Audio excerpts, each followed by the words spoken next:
And now, ladies and gentlemen, episode 35 of Baschamania, the podcast where you get to hear stories and insight from the best wrestlers in the world. Thank you for tuning into today's show. It surely shouldn't disappoint with two-time World Bronze Medalist Nick Gwiazdowski on the show. Nick has made 3 straight world teams, and he's looking to make the 4th in less than 2 months as he goes for his first Olympic team.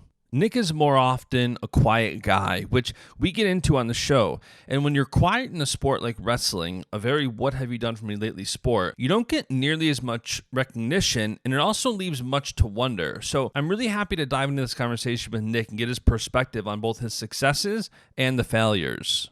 If you haven't subscribed to the podcast, be sure to subscribe to the podcast wherever you listen. Apple, Spotify, Google, Stitcher, YouTube. And if it's Apple, leave a 5-star rating and review if you so please. With all that said, let's dive into this conversation with Gwiz. It's Baschamania! Let me tell you something, brother. He gave us everything he had in him tonight. What you gonna do when Baschamania runs wild? Oh, it's gonna be a good one. And business just picked up here on the podcast. Oh, yeah. All right, we've got two-time world bronze medalist Nick Gwiazdowski. How are you, Nick? I'm doing good. How's it going, Justin? It's going good, man. You actually got a slew of titles. Like, as we were just kind of talking about, like, I'd like to do a deep dive before anybody comes on the show. And I'm looking through yesterday, going over some stuff, and I'm like, okay, he's a 2-time world bronze medalist, 2-time NCAA champion, 2-time U.S. Open champion, 2-time Pan Am champion, 2-time New York State champion, I think. 2 is like one of your lucky numbers, it seems. And it's 2020, so that's a good thing. Yeah, I guess maybe there is a little correlation between 2s, but I'm going to make it 3 this year. So I like it. And, you know, going back to, like, your high school career, and I forgot that you wrestled in New York State. I mean, I live in Rochester, New York. So, yep. You know, I know how tough it is in New York, and I'm curious, you know, to kind of start this off with your high school career, I'm curious of what led you, in your opinion, to having such a good high school career. And, you know, one of the things that I saw, I went to Spencerport High School, and a lot of the kids I wrestled with that I think had a lot of potential, they got burned out. You know, they whether it was weight cutting, whether it was pressure. I'm curious both how you think what led you to have such a good high school career, and then how you didn't burn out and continued it. Good question. I'm not really sure. Spencerport's definitely good. Rochester's got a lot of good schools out there. I went to Duanesburg High School, and that's a Division II school. Yep. But Section 5 would always have really tough wrestlers. Section 5 and Section 4 down in the Binghamton area. I'm trying to think, man. I started wrestling in like first grade, first grade, and it would just be at the school rec program for a couple months, maybe 2 months. Yep. And then I think it was 5th or 6th grade, I started going to the mini men program that Journeyman has, and that was maybe 4 months, a little more serious, 2 or 3 days a week. And then I started going to Journeyman, like the high school program, full time in 7th grade, or end of my 7th grade year, so before my 8th grade year. Yep. And I had a group of friends that I would go with that were a couple years older than me, 1 or 2 years older than me, and we would go every time there was practice, about 3 times a week. I enjoyed it a lot. My parents were awesome supporters of it. I never. Growing up, like I've never went to like any national tournaments or stuff like that. Especially at youth level. I went to the Gene Mills tournament one year and got my ass kicked. So that was kind of like, all right, back to the local tournaments. Right. But I did well in the local tournaments and stuff. But then high school, I started wrestling varsity when I was in 8th grade. I wrestled 152. I made it to sectionals. I think I placed 5th maybe at the sectional tournament when I was in 8th grade. And then the second year I took 2nd. And then the following 3 years I won it at 189 and then 215 for 2 years. But I had a really good high school coach, Coach Joe Benna, who coached a handful of other Division I wrestlers, and coached Andy Saris and Jeff Blatnick and actually coached my college coach, Pat Papalizio. Yep. Just had an awesome impact on my career, and someone actually reminded me of it the other day, and I said I was thinking about it to myself. I was like, that's probably the most fun I've ever had in wrestling. Like, I have a lot of fun with what I do now, and I'm very lucky to do it. But just at a point where, like, your results don't matter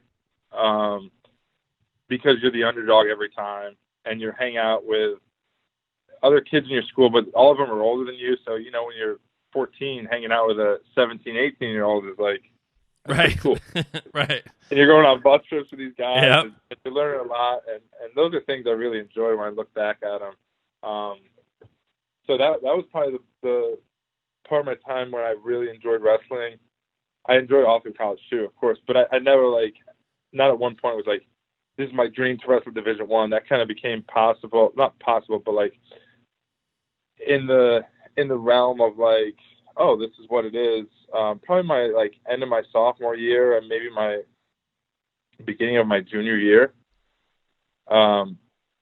My club coach Frank Papalizzi was like, hey, there's a Division I coaches, you're on the radar and this and that. I was like, oh wow, that's pretty cool. Right. Like, and then like my dad would find out, I was like, they're gonna pay for your college? No way. That's awesome. Let's do that.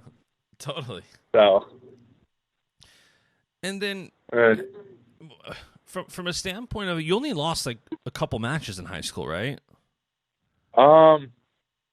I lost a few more. So when I wrestled in 8th grade, I think I lost maybe like 15 matches. Okay. And then my freshman year, I lost 9.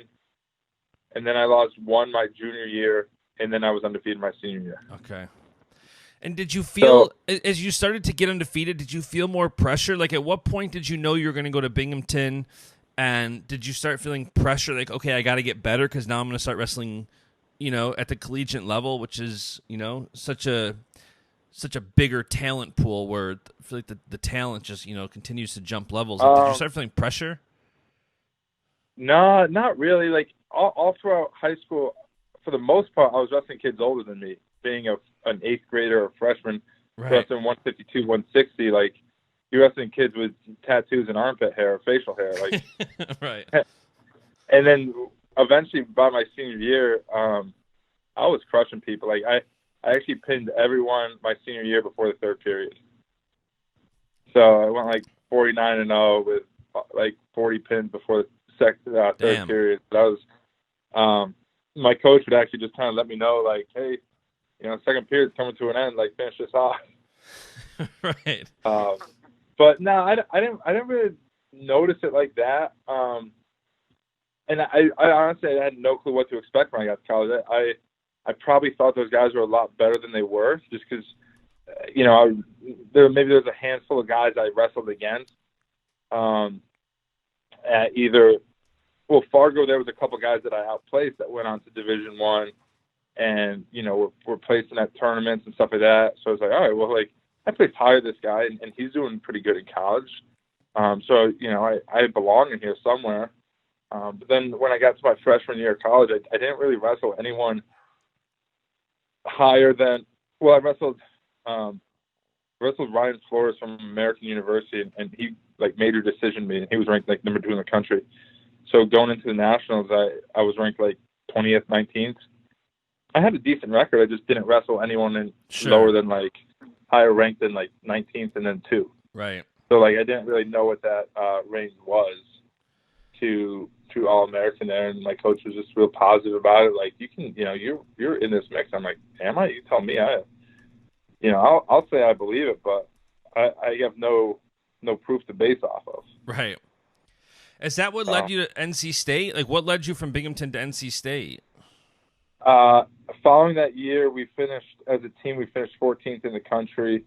We had 2 All-Americans. I think we had like six qualifiers or something too. And the head coach, Pat Papalizzi, got hired here at NC State. And him and Frank Beasley came down to NC State, and those are kind of my guys. They were my guys, so that was kind of the next move for me. And it was a big step for me at the age of 19. Like, sure.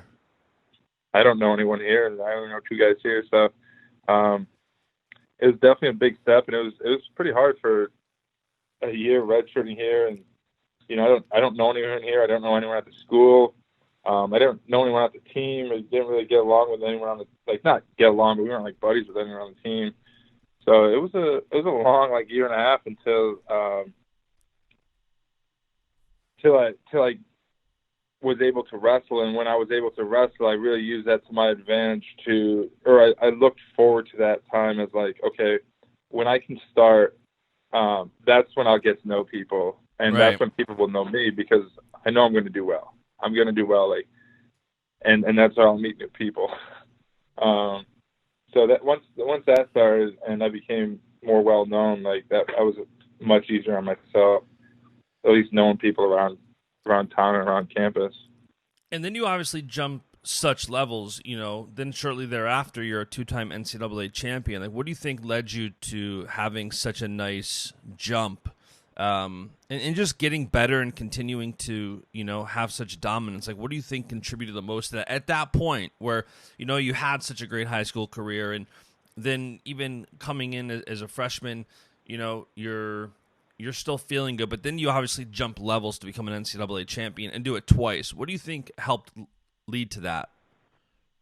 Yeah, I redshirted my first year here. There was a good amount of development. I wrestled a lot of open tournaments, and wrestled at the U.S. Open and the World Team Trials, and I took fourth at the trials. It was a combination of things, and then in 2014, the Big Ten was actually really deep with heavyweights. Yeah. With Nelson and Telford and Mike McMullen, and Indiana had a good wrestler, Adam Chalfant, and then Connor Medbury was at Wisconsin. So it was fairly deep. And those guys at that time were 2-time All-Americans, 2 or 3-time All-Americans. So, and I just kept working hard all year. It was just, that's kind of my thing, is just do what I need to do. And, you go to these big tournaments, it's not a round robin with 8 hammers. You got to beat 2.5, maybe 3 guys that are quality. Sure. And that higher quality. So, I don't know, man. I look back, it was definitely awesome. And, a little bit that year, I was underdog, a little bit, just because I had the lack of, some of the competition against those guys. I think I was a 2 seed at the Nationals, but I had a win over Mike McMullen. I had lost to Adam Kuhn, and I lost to Nelson. So I put myself right in that mix with guys. Then into my junior year, just have that experience, and I understood guys were going to come a little different at me, and had to be prepared and continuously worked hard. And my coaches helped me get better in the positions I needed to, and put the pieces around me that I needed to improve on. And I always had great focus when I'm preparing for things, and eliminating distractions and stuff like that. So that was kind of all through even into my senior year. Outside of that, the match with Kyle, and Kyle's a phenomenal wrestler. So, I wouldn't change a thing that I did. And that's what I was going to ask you next. I've heard you talk before, about your preparation, and, we'll talk about the World Championships in a few minutes, but even, thinking about the Snyder match, it's always obviously frustrating and disappointing to lose. And, you have that path where sophomore, junior year, NCAA champion, kind of top of the world, and then you go out with that one loss. And, I've heard you kind of talk about it before, where it's like, I wouldn't have really done anything different. I put the prep work in, I focused, but I feel like a lot of guys aren't that headstrong, where if they lose, it's like, I should have done this differently, I didn't prepare, maybe it was my diet. How do you come to terms with it right after and keep moving on? You had no time to dwell in that loss. You went right into you were already at the World Team Trials, for a couple of years, so it wasn't, you dove right into the senior level full time, and you had no time to dwell on that. How do you kind of regain that perspective right away and not dwell on the loss too much, and being satisfied in happy with your success you had and not hung up on any, either whether it's one loss or a group of losses or whatever it might be. Yeah, that's a good way to put it. I guess it comes from knowing that, like, I'm very lucky and grateful to be where I am, and I've worked very hard to get here too. And knowing that when I put in, you can do everything right. Yep. And you're not always going to get what you want, and that's just sports, right? Like, you could do everything perfect, and errors are bound to be made by someone sometime, or you just weren't the better guy that day. That's right. Kind of like the bottom line. Like, ask anyone. Like, you spend years and years working on your craft, and there's a guy better than you at it. Even if for one day. It could be 1 second. Right. And that's kind of where I was with the Snyder match, like when I was prepared and everything, and when we found out he was coming out of red shirt, we continued to prepare and got better at my positions, and he got up from bottom a little sooner than we probably wanted, and he got to an ankle pick that we stopped for 7 minutes. Right. He got to it in overtime. So it's like, things never end, Sure. always perfect. And I walked off the mat and I was exhausted, tired, because I did everything I could. And it's not like I cut corners in my training or gave up in the match.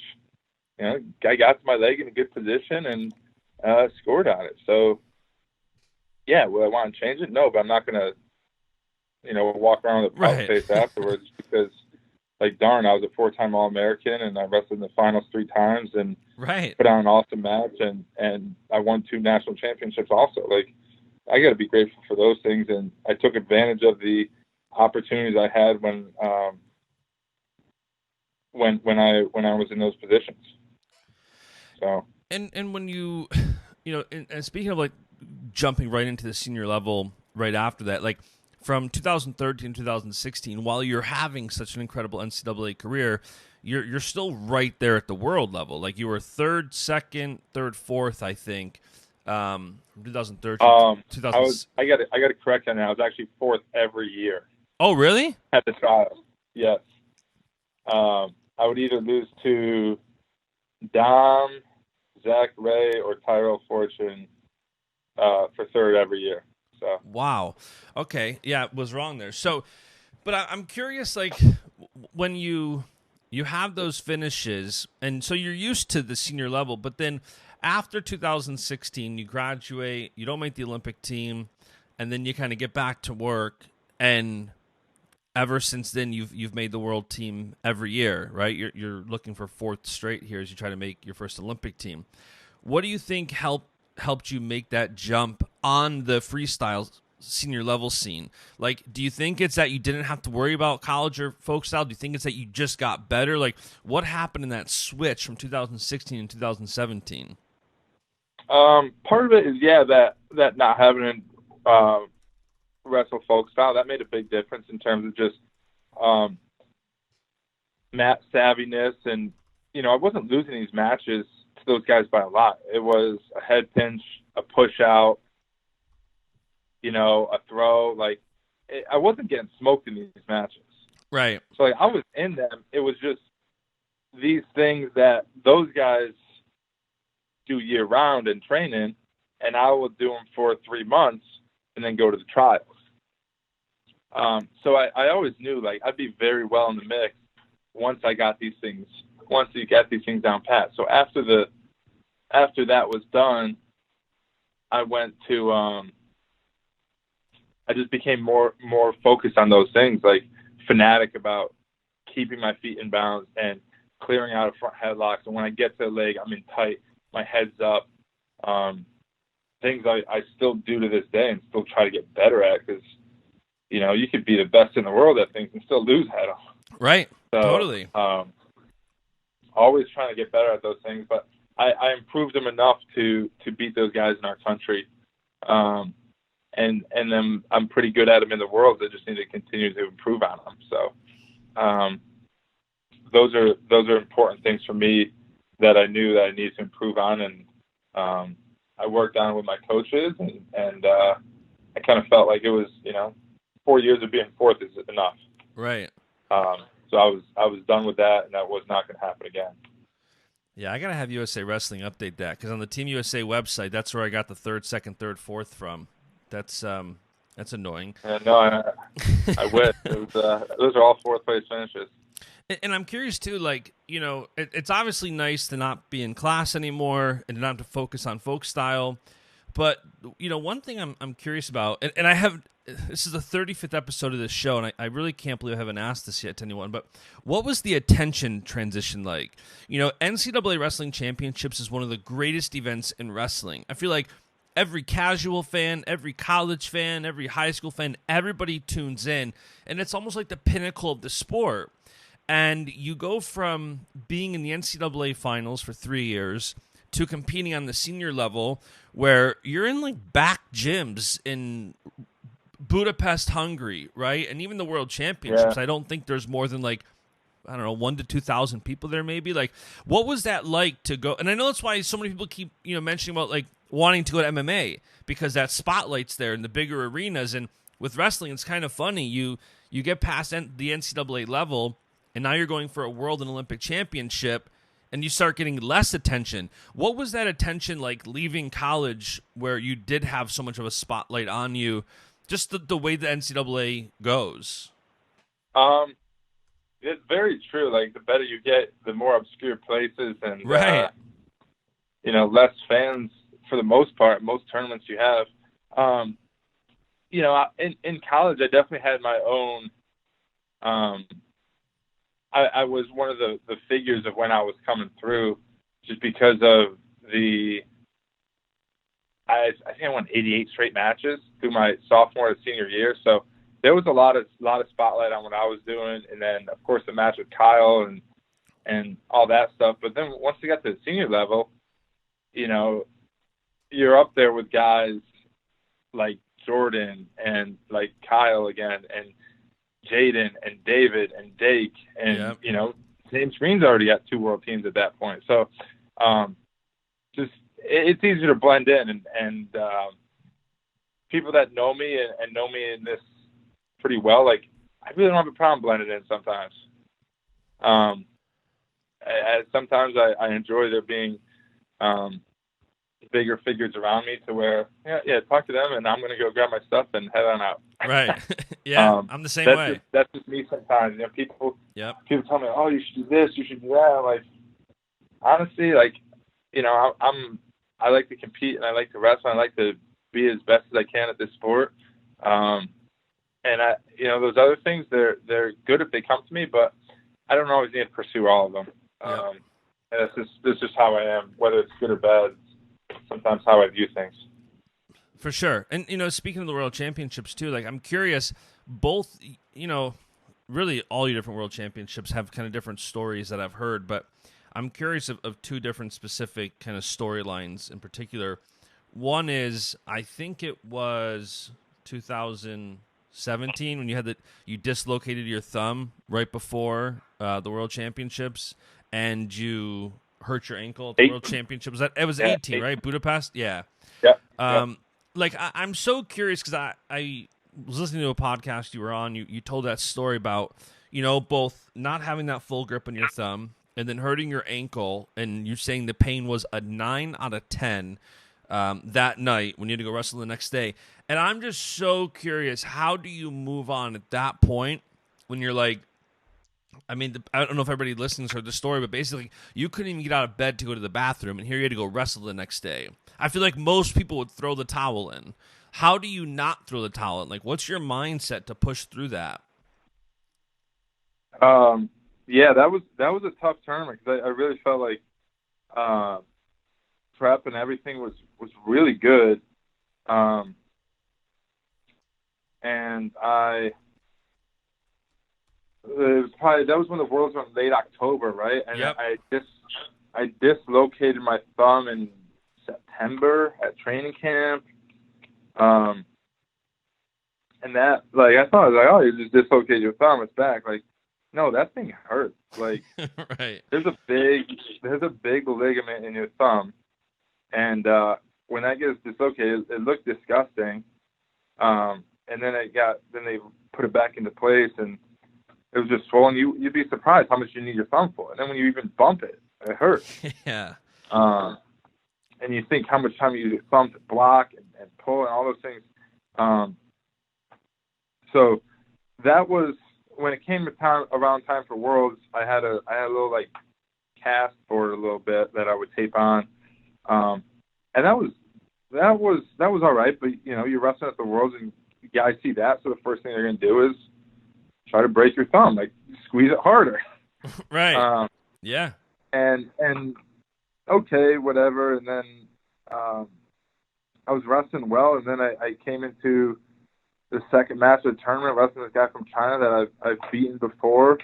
I'm in a close match, and I make an error and get tossed for 4 and with a front head. And then in the process of getting tossed for 4, I went over my foot and or twisted like a torquing motion, and that's how I got a high ankle sprain. And walking off the mat, not just in complete frustration that I lost that match in that manner. Yeah. I said to Obi, I was like, dude, my foot don't feel right. Like, this is like, it was burning. It was really hot. So it didn't really hurt yet. I'm just like, dude, something's off of this. This doesn't feel good. And then it just got like worse and worse, and took some shots. And then even that night, like it was bad. I had it topped up, and I remember getting out of the shower. Like I was like, I don't know how the hell I'm gonna wrestle. Like even going to the bathroom, I was laying there like just really praying all night because it freaking hurt so bad. And then made it to weigh-ins. And did you think about not weighing in? Like, did you think about saying, I can't do this? I can't even go to the bathroom. How do I go to weigh-ins? A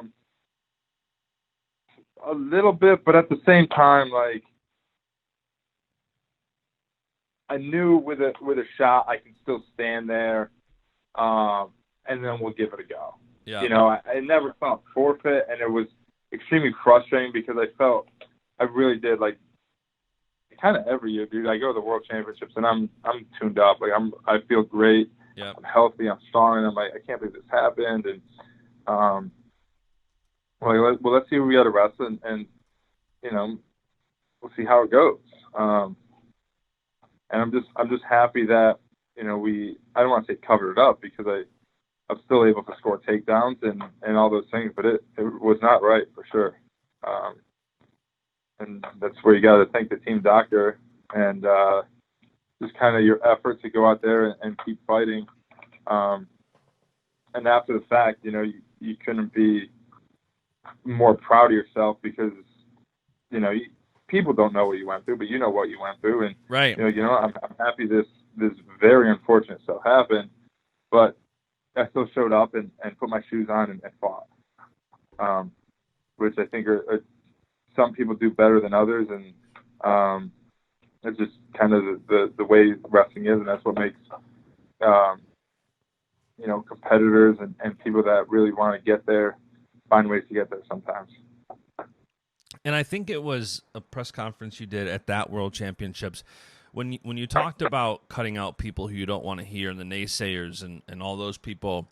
And I remember you saying you didn't want to get on Twitter and hear people saying like, oh, he shouldn't have lost to that guy. And Twitter's so frustrating. And I feel like for me, the more conversations I have where I understand what's kind of going on behind the scenes, the more it frustrates me even more because people do chirp so much and they don't know when somebody's suffering from an injury or they don't know what someone's going through. They just assume you're 100% healthy. They assume that everything's going perfectly according to plan. Like, it's wild. And I'm curious how you learn to tune people out because it's hard. Like, you are, and I want to kind of talk about this in a few minutes, but you are very active on social and you're building your brand. How do you kind of tune that out and pick when you tune that out? To be honest, I kind of after that, and even probably after that was a big point of it, and even a little bit before that, like I tell people, I'm like, there's nothing good on social media, and especially if it's about you. Like wrestling is my livelihood. So if it's wrestling related, it's in some manner about me, whether it's something that someone thinks or what their thoughts are on it. And the truth is, they're not out there. They don't know what's going on. Right. They don't know if this guy's injured or if this guy's hurt or if he just didn't try that hard that day. So kind of with every sport, when I see people saying things, I'm like, dude, you don't know. Unless you've accomplished something, then I put some weight into your voice. But I see a lot of stuff on Twitter. I'm just like, I almost like type something up and I'm like, you know what? It ain't worth my time. Right. And you could look through the things that I follow. Yep. I'm looking through my timeline right now and there's not much wrestling stuff. Interesting. I'm not interested in it. Like it's important, but it doesn't have to do with me. Like my job is to go out there and club your head and get to your legs and take you down and turn you over. Right. It's not caring what this critic says or what this guy says or you can have it. And have you always been like that? 0 points on the board. No, I used to look at those things a lot. I used to look at rankings and this and that, and I'll watch film and some stuff like that, but getting into it deep and being like a junkie, as some would say, like, yep. I don't think it's good. And I even tell guys on our team, on the college team, like, dude, there's nothing good on social media. There's nothing good on it. There's nothing. Well, I take it back. There's cool things to look at, but there's nothing that's going to help you. Well, I feel like that's your number one, and everyone's supporting you, which never happens. Right. Even now, Burroughs is number one. Everybody says Dake's going to beat him. Yeah, so the guy hasn't lost in 9 years, and now he's chopped liver. Right. It's a very what have you done for me lately sport. Yes, there's nothing good. That's why I was just like, I cut everything out. I don't follow any wrestling pages on Instagram. I follow some foreign stuff.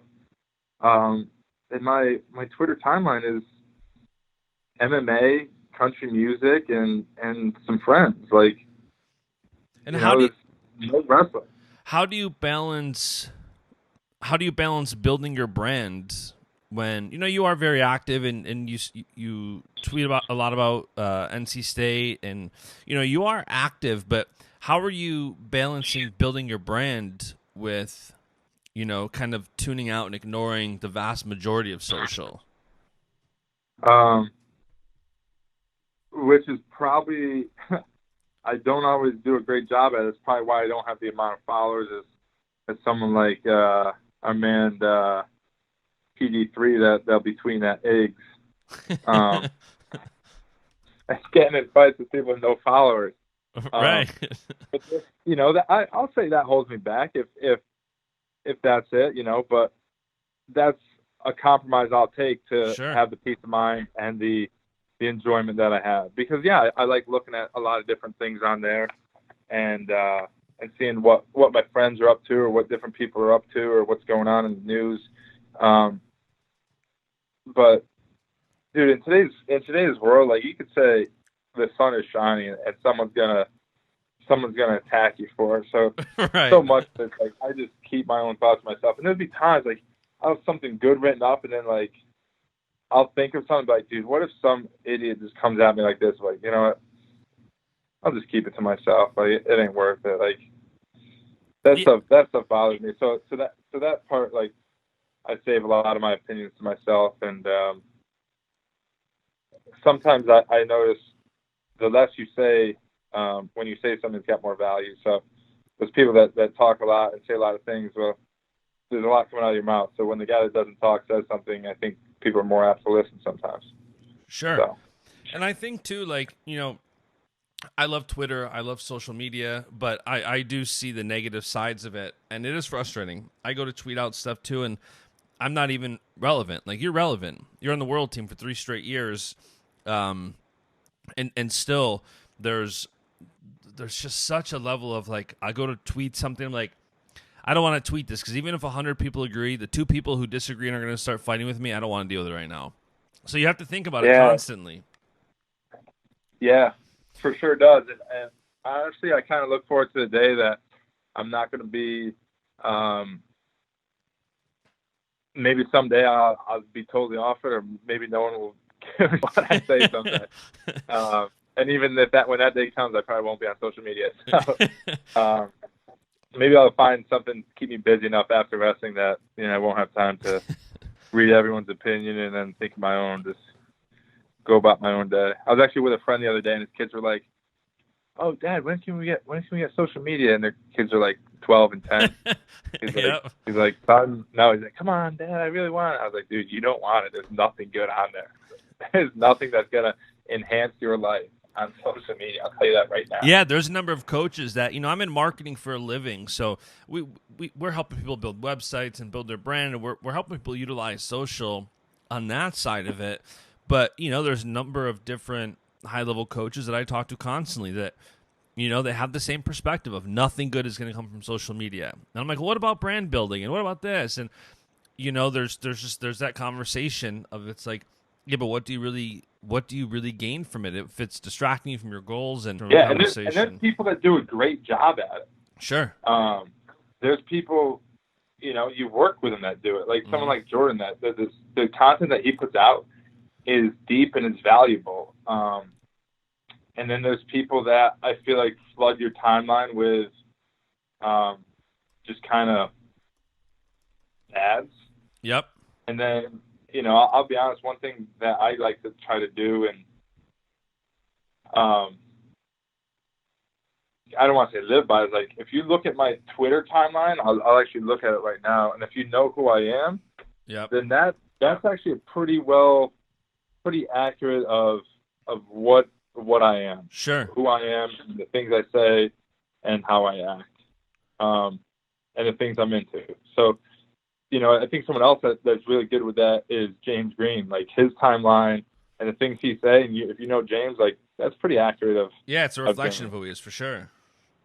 And I wouldn't want to change it to where my Twitter timeline isn't like who I am. So, yep. If me having 1,300 or 10,300 followers, and that's me, then let's do it. But if you want me to tweet out, corny motivational stuff that I normally wouldn't say, right, forcing it, right? Yeah, if you want to see a picture of me with people I look up to or people that I think are cool, then that's going to be it. So for sure, you get a good idea of that after looking at like Twitter or Instagram, and then knowing who I am too. I think. Yeah, for sure. Try to keep things in line with each other. Yeah, and that's so important to be true to who you are. I think social's net positive when you're true to yourself, and you can. The way I think you're going to use social for good is either going to be to motivate and inspire people, or to build your brand, to connect with people. But none of those things are going to happen if you're not being true to who you are. You see so many people now that want to protect their feed and post stuff that's completely corny, and there's guys. Corny is a great word for it. Like if you're posting some corny, wrestling quote to get a whole bunch of followers that are going to retweet it and share it, you can. I don't want those followers. I always get frustrated on Instagram. I'll post a cool picture of something that I think is cool, something that I enjoyed a lot. Like, a perfect example, my Christmas party. Awesome picture of my team and me, 700 likes. A picture of me doing wrestling something related, 1,400. Right. A picture of me and an awesome musician from Raleigh, 500 likes. Picture of me wrestling, 1,300. It's wild, so, right? Like, people don't give a shit what else goes on. They just want to see the wrestling stuff. Yeah. So if I just did wrestling stuff, yeah, I'd probably have more followers, but I'm more than just wrestling. So, yeah, it's too bad. You're lost. Right. Totally. I agree there. So I kind of went on a tangent there with social and brand building because I'm really passionate with the topic, but I do want to go back to the World Championships. 2017, 2018, and 2019 obviously didn't go your way, and I know that frustrated you. What was the mindset after to, I kind of is I guess we'll use the word corny again, but that corny cliche of a setback is a setup for a future success or whatever it is. Like, I've been talking to so many of you guys who have such different stories. You have guys that are like Dake is a reigning world champion. Then you have a guy like Taylor who was injured all year, and different levels of momentum and all that. And I'm curious what your perspective was after the 2019 World Championships heading into the Olympic year. Do you instantly just try to learn from it and say, okay, this is going to make me better now for 2020? Like, I heard the one thing you said, too, a while ago on a podcast about not knowing when you're going to need a life lesson. And you might learn something in Budapest that you're going to benefit from in 20 years. And I'm curious, like, For sure. Does that, like, apply? And I'm the same way. Like, as a Christian, there's always things I learn that I don't know when I'm going to need that until it happens 5 years from now, 18 months from now, whenever. And there's also times when something happens and I can say, okay, this is going to be useful in 6 months or 12 months or whatever. You can kind of gauge some of it sometimes. What was your perspective after the World Championships, knowing, okay, that didn't go my way, next up is the Olympics, and I want that more than anything? I would say that's definitely a good way to – I'm glad you brought that up. That's a perfect way to remind yourself. Like, you never know when you're going to need those lessons. And for me,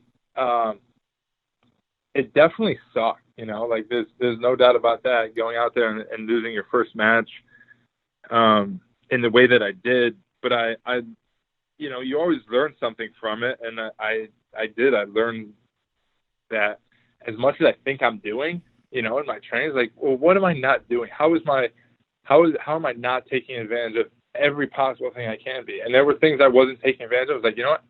We're going to start doing this. That was me losing that match was a call out, like, hey, you know what? You're not doing everything. Start doing it. So I added those things in.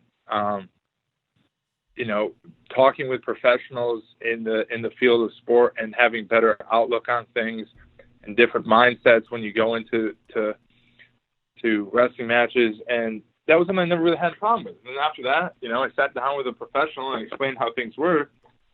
And they're like, oh, A, B, and C. I was like, oh, shit. I never had a thought of it. Yeah, people said that before me, but I'm like, I'm good. I don't have those problems. Right.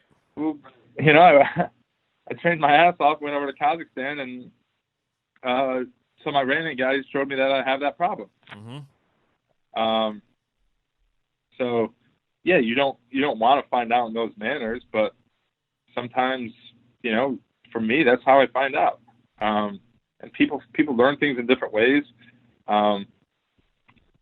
So that's kind of where I was with that. And it took some time, wrestling some matches and losing them. And even though you're in a slump, you got to be like, I didn't forget how to wrestle. It's not like I don't know what I'm doing.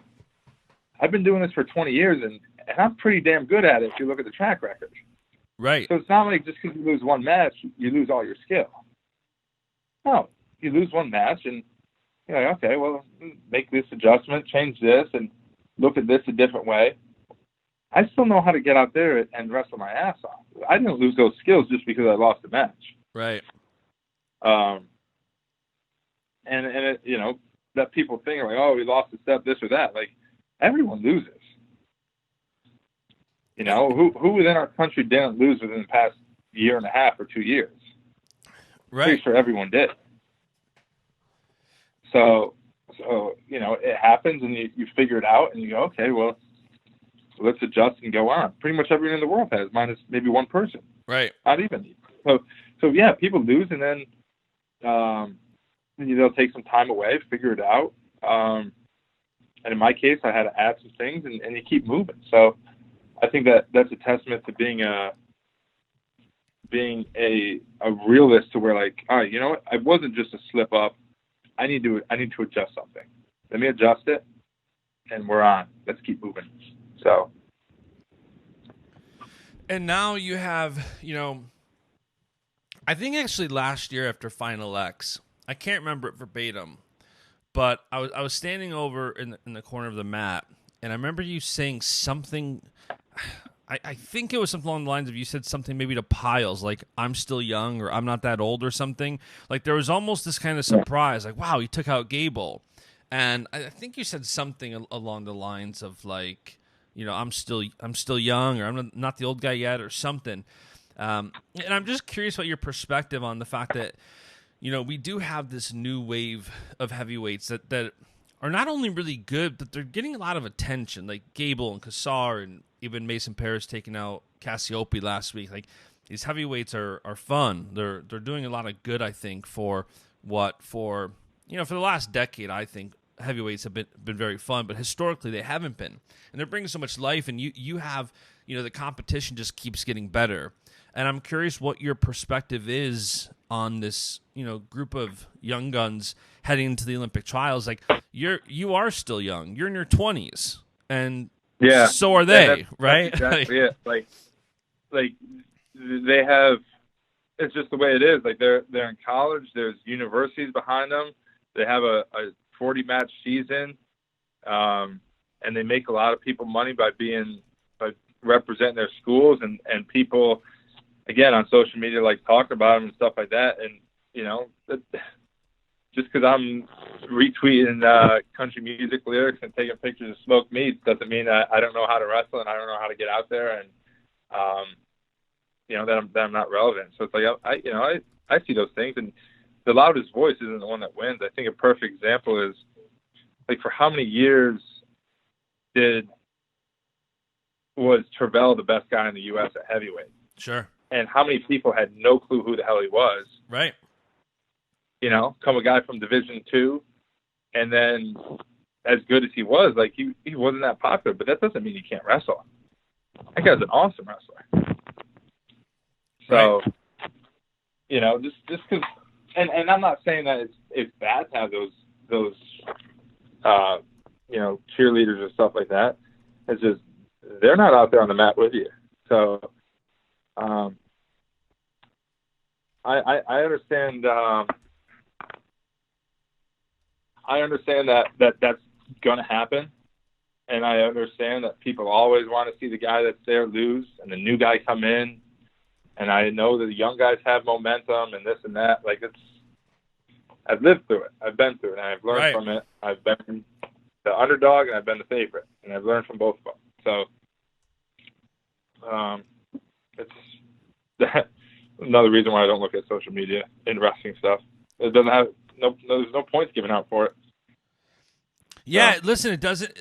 As many good things as I like about social media from a brand building standpoint, I can never argue with the argument that it doesn't help you achieve your goal of being a world Olympic champion. It just doesn't. No, and you're right. If you're trying to build your brand or build a business and get your product or your name out there, it's a perfect thing for it. Yep. But if you have a professional doing it, or an agent that does it on your behalf, stuff like that, I think that's better than you reading all that stuff a lot. Sure. And if you're not prepared for it, you'd be like, damn, I thought this guy was on my side. Now they're bashing me. How'd that happen? Right.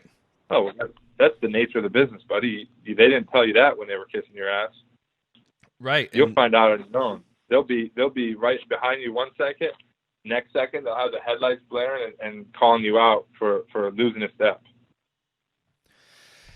Yeah, so. It's wild, and I think you have to be, even if you're prepared for it, I think you have to be kind of headstrong to ignore it. Like, I hate when people talk negative about me. Thank God I'm not that relevant, so there's not that many people that talk about me, period. But I hate it, if it irks me, because I think you try to be a good person, so when somebody doesn't like you, or when someone disagrees with you, or when someone doesn't know the whole story, it does take the bigger person to just kind of walk away and ignore that. So I'm not surprised that that's the mindset of a lot of high-level athletes. It's like, man, I'm not going to sacrifice what I think it takes to win a gold medal just, for some more followers. So, yeah, I agree with you there. So one final question, you mentioned like post wrestling, not knowing what you want to do. Do you have any idea of what you want to do when your competition career is over?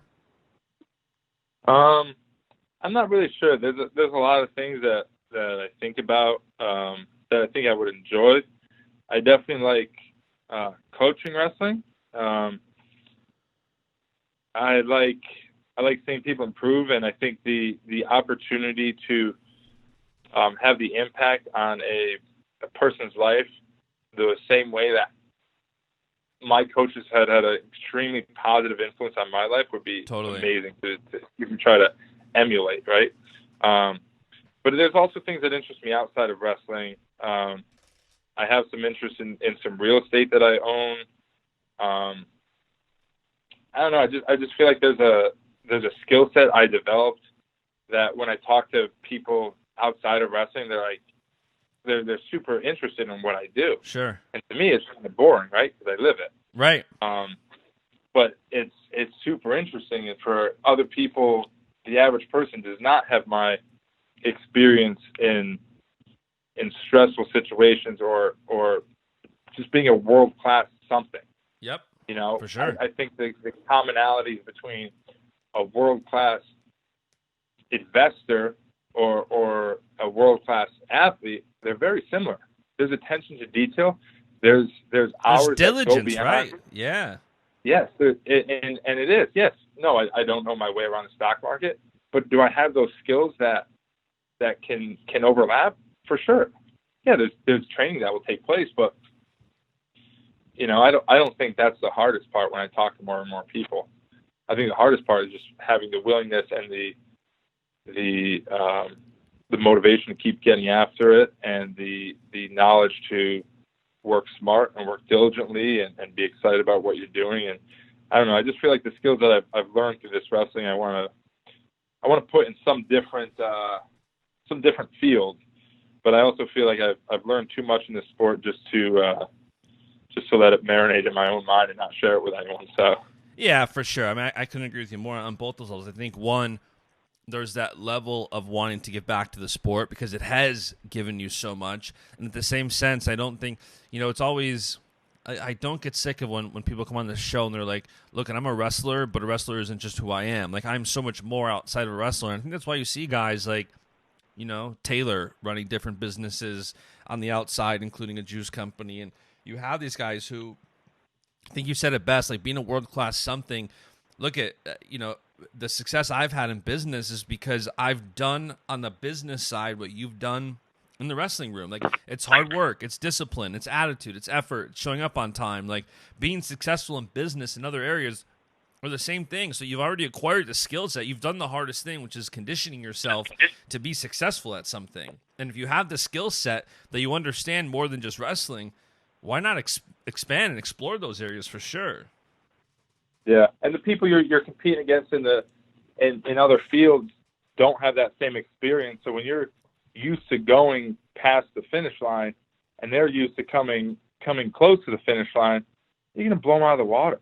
It's simple, and you're like, oh, that wasn't that hard. But for the average Joe, it's like, oh my God, they asked this right. of me and this of me and this of me. Like, dude, if I did that much, I would have wrestled in college. Right, and that's why I always tell people, like, same thing with a lot of world class athletes. Like, dude, you have a tremendous skill set, and it's a skill set more than just picking up people's legs or slamming them to the mat. It's a work ethic, it's an understanding, it's a lot of things. So for sure, and even for me, I wrestled in middle school and high school, and I was never any good. But I think the discipline it taught me and the work ethic it taught me led to my success outside of the wrestling room. Like, I'm grateful that. I don't want to say I'm grateful that I wasn't any good, but I'm grateful that I learned what I did, and I never got hung up on not being good in wrestling because God had a different plan for me, and there's a lot of things that I do now that I can relate back to. And, you know, I was able to take my love for the sport and help guys like Cal and Burroughs and David and so many in the sport, like on the marketing side. So I think it's important to stick to not stick to what you know, but to follow through with what kind of different skill sets you have. So, yeah, man. Yeah, you never hear anyone like, oh, I wish I didn't wrestle. Oh, that never. sucks. I'm glad I didn't do that. People are always like, man, I did it for a month and then I quit, or man, I should have stuck with it. I was just a wimp at that time, and then I went to play basketball. Like, you know, you never hear people like, oh, I should have got out of it. It's always, I should have done more. I should have stuck with it longer. Yeah, it's definitely the greatest sport on earth, I think. Oh. All right, cool, man. Thanks for calling. I appreciate talking, and hopefully some people give this a listen and enjoy what we had to share. For sure, man. And I'm going to link up all your social media. So for people who don't just want wrestling pictures, and look, I'm one. I smoke a lot of meat on my Traeger, so I'm interested in the smoking stuff. The wrestling content, there's an abundance of. I smoked a chicken and 2 turkey breasts yesterday. And I got a charcoal grill with a kind of like a smoking box that I put in there. And, yep. I like to eat, and I got the free time, so might as well. I'm right there with you, man. All right, well, listen, thank you for your time, and I'm sure with all these events coming up, I will see you soon. Yeah, sounds good. Thank you. Awesome, man. And that is today's show. Thank you for tuning in and for listening. Let me know what you thought of today's conversation. Send me a message, tag the show, send me an email, leave a comment, whatever you want to do, but I'm trying to be consistent with the guests that come on while maintaining a good variety for the show, so let me know what you think, and if you're new around here, there's so much more to listen to. Be sure to go back through the archives, listen to the other episodes and conversations that have been published. So be sure to subscribe on Apple Podcasts, Google Podcasts, Spotify, wherever you listen, and be notified when new episodes dropped. And if you are interested in apparel or merchandise, go to shop.baschamania.com. And aside from all that, I will see you next time. See ya. And the beat goes on, on, on, on, on.